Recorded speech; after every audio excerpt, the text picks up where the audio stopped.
Ave Maria, cheia de graça, o Senhor é convosco. Bendita sois vós entre as mulheres, e bendito é o fruto do vosso ventre, Jesus. Santa Maria, Mãe de Deus, rogai por nós, pecadores, agora e na hora de nossa morte. Amém. Em nome do Pai, do Filho e do Espírito Santo. Amém. Louvado seja nosso Senhor Jesus Cristo. Para sempre seja louvado. E sua Mãe Maria Santíssima. Eu sou a voz do que clama no deserto, preparai o caminho do Senhor. Reverendas irmãs, caríssimos fiéis, nós celebramos o terceiro domingo do tempo santo do Advento. É chamado domingo da alegria, do regozijo, pois já se aproxima o Natal de nosso Senhor. Por isso a cor litúrgica, o róseo, que é uma cor intermediária entre o roxo da penitência e o branco da festividade. Assim, a Igreja se alegra com a proximidade dos mistérios da encarnação do Verbo, dos mistérios que nós vamos celebrar no tempo santo do Natal. No domingo passado nós víamos a figura do grande São João Batista como modelo de firmeza, de fortaleza, de virilidade, com aqueles elogios de nosso Senhor, de que ele não era um caniço agitado pelo vento, de que ele não se vestia com roupas finas, delicadas, mas que era um homem forte, decidido. O seu sim era sim e o seu não era não. Hoje continuamos a ouvir o Evangelho falar de São João Batista. E o próximo domingo também. 3 domingos do Advento escutamos esse grande profeta que prepara a vinda do Messias pela sua pregação, pelo batismo de penitência e de conversão e pelo testemunho da sua vida. Hoje nós vemos São João Batista como exemplo, modelo de humildade. A virtude da humildade. E a humildade em São João Batista, ela está fundada sobre a verdade. Porque, amados irmãos, a virtude da humildade não consiste em nós atribuirmos fraquezas, debilidades que nós não temos. Não. A virtude da humildade consiste em desprezarmos todas as falsas qualidades, atribuirmos a nós falsas qualidades, onde o amor próprio, ou até mesmo o elogio, o louvor do mundo, vai inculcando, criando em nossa mente uma falsa virtude, uma falsa qualidade. São João Batista faz exatamente isso, quando aqueles judeus começam a tributar a ele, a intitulá-lo ou de Messias, ou de Elias, ou de algum dos profetas. Os fariseus sabiam bem que São João Batista não era o Messias. Esses sacerdotes e escribas também sabiam que São João Batista não era o Messias. Estavam colocando São João Batista à prova, para ver a queda do grande profeta João Batista. Porque as profecias diziam que o Messias seria da tribo de Judá. E São João Batista era da tribo de Levi, da tribo sacerdotal. E diante daquela pergunta, todos esperavam uma resposta afirmativa. O povo olhava atentamente, esperando que São João Batista pelo menos balançasse a cabeça, afirmando que era o Messias. E o povo estava pronto para aclamá-lo como Messias, como Salvador.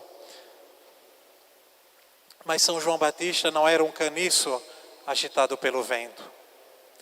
Desde o ventre materno, quando estava no ventre da sua mãe, Santa Isabel, ele sabia quem era o Messias. porque Isabel mal escutou a saudação da Santíssima Virgem que trazia no seu ventre o Salvador. Entrou a voz da Santíssima Virgem no ouvido de Santa Isabel e São João Batista reconheceu o Messias e começou a saltar de alegria no ventre da sua mãe. E ali no ventre da sua mãe foi purificado, justificado, libertado do pecado original. E sem dúvida alguma recebeu já naquele instante muitas graças, porque a sua missão era grandiosa de preparar os caminhos do Senhor. A virtude da humildade, caríssimos irmãos, é tão importante, tão essencial para a nossa vida espiritual, para a nossa vida cristã, que nosso Senhor disse: vinde, aprendei de mim, que sou manso e que sou humilde de coração. Vinde aprender de mim a humildade. Nosso Senhor não disse: vinde aprender de mim a fazer milagres. Nosso Senhor não disse: vinde aprender de mim a andar sobre as águas, a multiplicar os pães, a transformar água em vinho. Não. Nosso Senhor disse: vinde aprender de mim a ser manso e a ser humilde. Toda a tradição católica considera a humildade, a virtude da humildade, como fundamento, a base de toda a vida espiritual. Enquanto que o orgulho é justamente o contrário, é o fundamento da morte espiritual. Uma carroça cheia de virtudes, de dons e de talentos, mas sendo conduzida pelo orgulho, ela vai direto para o inferno. Agora, uma carroça cheia de fraqueza, de pecados, de miséria, mas conduzida pela humildade, ela certamente vai para o céu. Porque é a base da vida espiritual. É por isso que muitas vezes na vida espiritual, o edifício da nossa vida espiritual, a humildade é considerado como aquele buraco em que se cava, onde se faz o fundamento, a base. Quanto mais grande é o edifício, maior deve ser o fundamento, a base, para sustentar todo aquele edifício. Assim também, a humildade na nossa vida sobrenatural, ela é a base. Sem ela, sem a humildade, não persiste, não perdura as outras virtudes, muito pelo contrário. Sem a humildade se atrai todos os vícios e todos os pecados. A palavra humildade vem do latim humus, que quer dizer terra, pó. O humilde é justamente aquele que se inclina diante de Deus. É justamente aquele que está prostrado diante de Deus, nosso Senhor, reconhecendo o seu nada, reconhecendo a sua pequenez, reconhecendo a sua indigência, reconhecendo a sua incapacidade para o bem e reconhecendo a grandeza de Deus, nosso Senhor. Certa vez, nosso Senhor contou uma parábola. 2 homens subiram para o templo para rezar. Um era publicano, um pecador público, exteriormente falando, desprezado pelo povo simples. E o outro era um fariseu. Os fariseus eram impecáveis na lei, naquilo que era externo da lei de Moisés, da antiga lei. E os dois entraram no templo para rezar. O primeiro fariseu, que era considerado justo e santo, porque praticava tudo o que era exterior à lei, ele de pé começou a rezar: graças vos dou, Senhor, porque eu sou bom, eu rezo, eu faço jejum, eu dou o meu dízimo, eu não sou como esse publicano pecador, eu sou bom. Na verdade, não foi ao templo para louvar a Deus, mas para louvar a si mesmo. O outro, o pecador público, se ajoelhou lá no fundo do templo. Não teve nem a coragem de erguer o seu olhar e batia no seu peito e dizia: Senhor, misericórdia, piedade, eu sou um pecador, um miserável. E vai dizer nosso Senhor que a oração que foi ouvida por Deus foi a oração do publicano, do pecador. E o que voltou santificado, justificado, foi justamente o pecador que humildemente batia no seu peito e pedia ao Senhor a misericórdia e o perdão.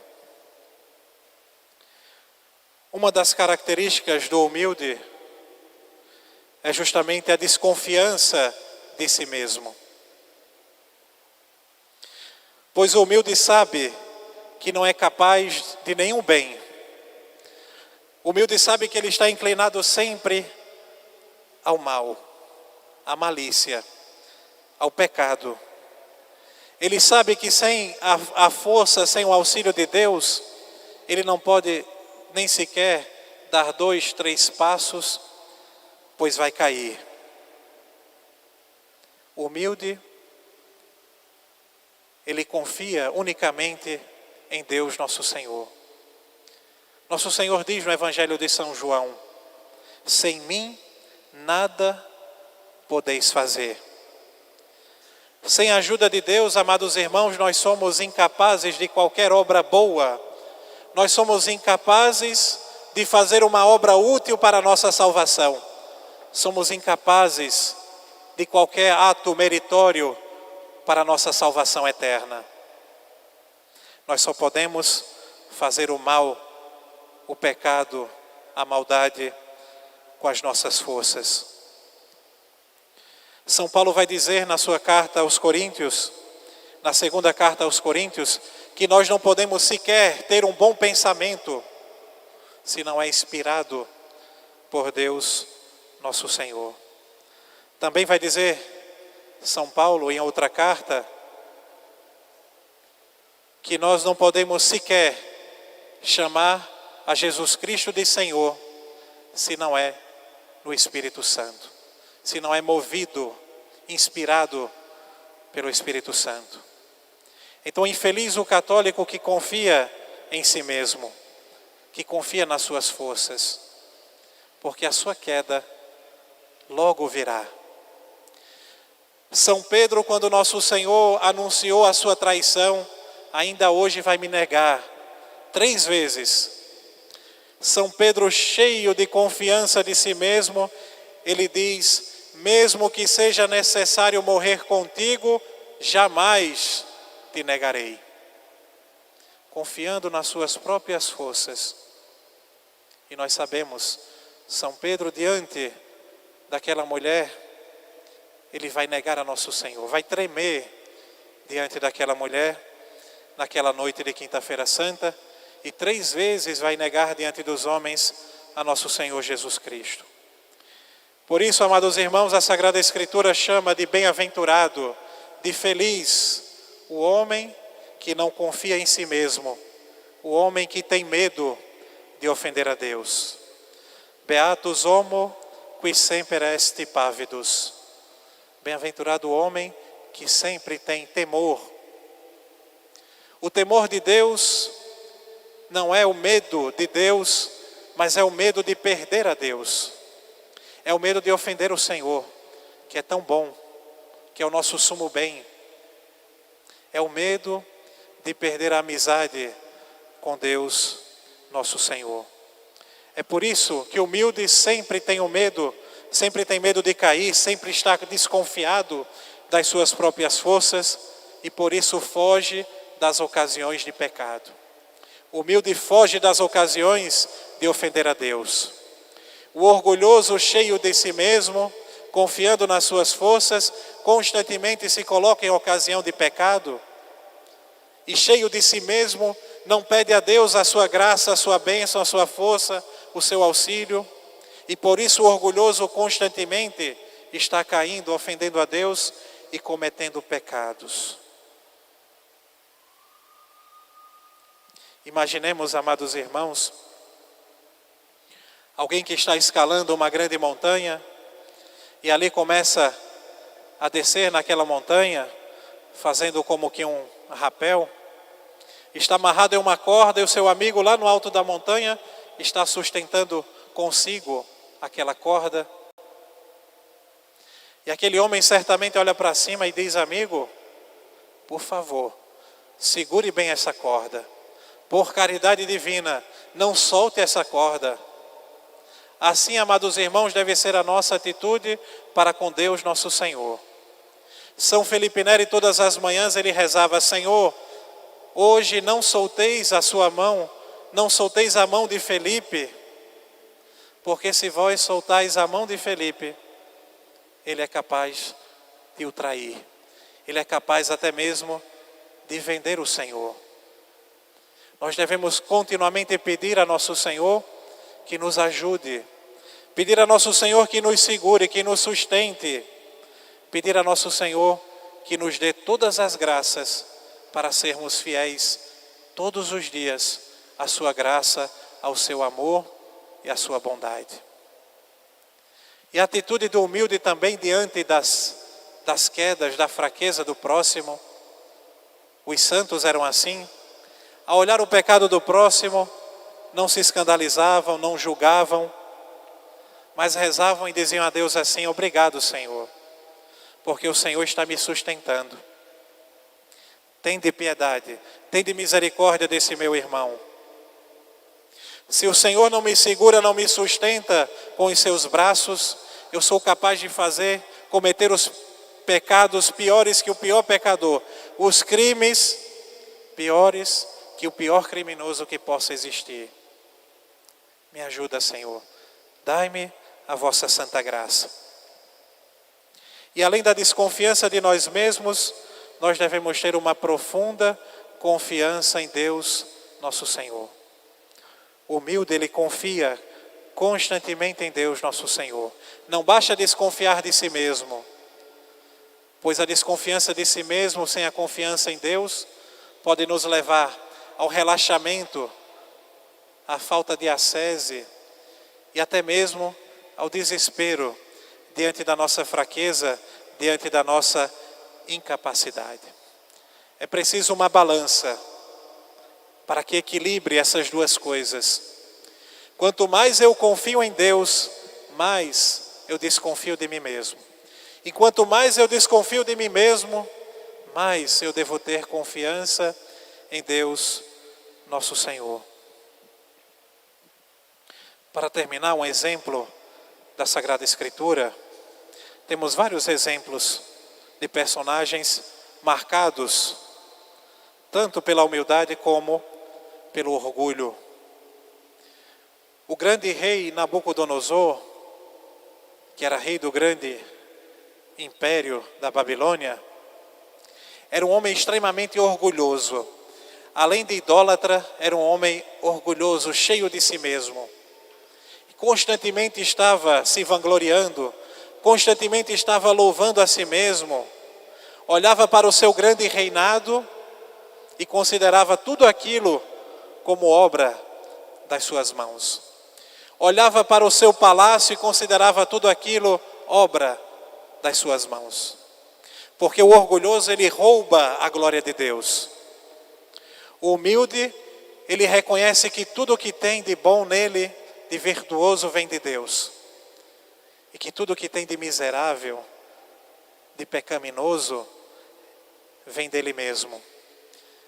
Então Nabucodonosor estava constantemente louvando a si mesmo.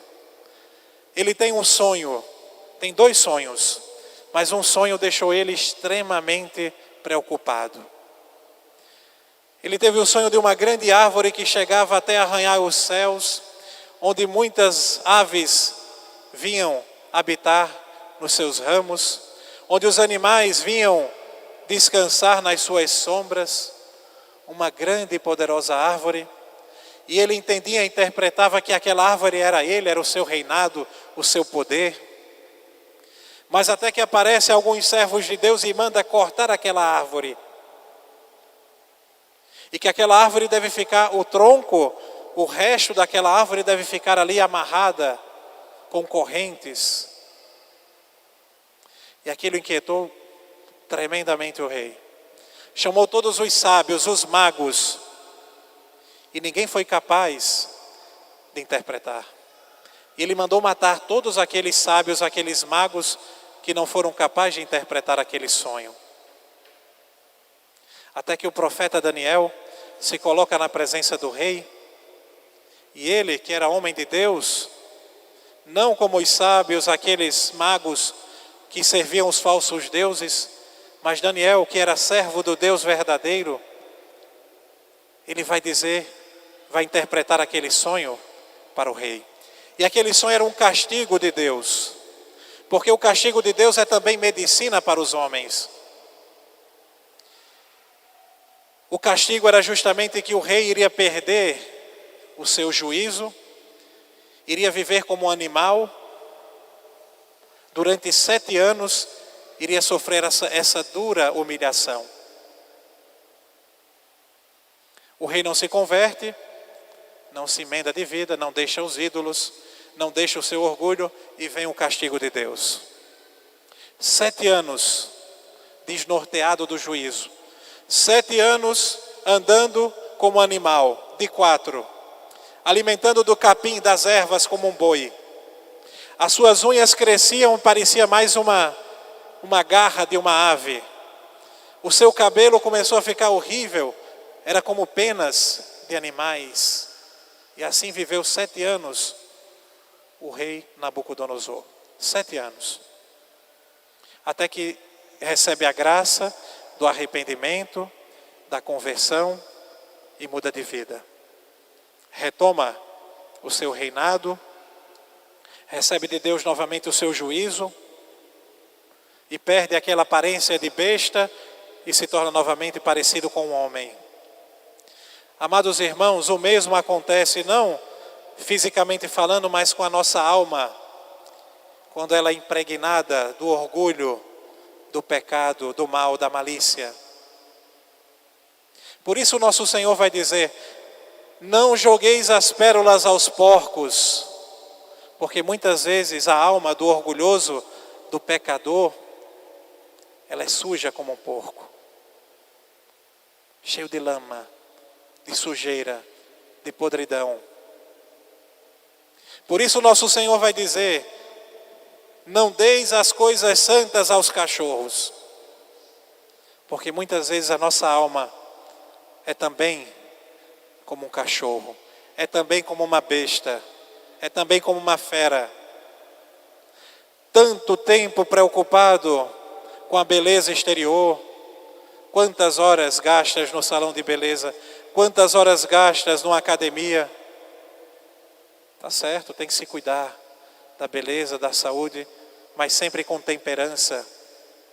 Por que nós não nos preocupamos com a beleza da nossa alma, caríssimos irmãos? Porque nós não nos preocupamos em preparar o nosso coração, a nossa alma, como um belo presépio para nosso Senhor, que vem nos visitar pela comunhão eucarística, que vem nos visitar pelo mistério do Natal, pelo mistério da graça que nós recebemos pelos santos sacramentos.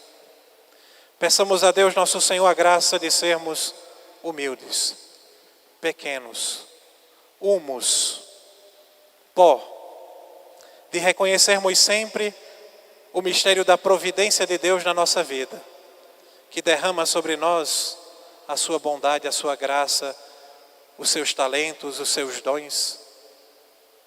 E que Deus nosso Senhor também nos ajude, amados irmãos, a não confiarmos em nós mesmos, a não levantarmos um ídolo da nossa vida. Que Nossa Senhora, aquela que é a mais humilde dos servos do Senhor, aquela que pedia a graça de ser a mãe, aquela que pedia a graça de ser a escrava da mãe do Salvador, tamanha era a sua humildade, que ela nos ensine também a sermos pequenos, a sermos obedientes, a sermos dóceis à vontade de Deus nosso Senhor. Louvado seja nosso Senhor Jesus Cristo, para sempre seja louvado. e sua Mãe Maria Santíssima.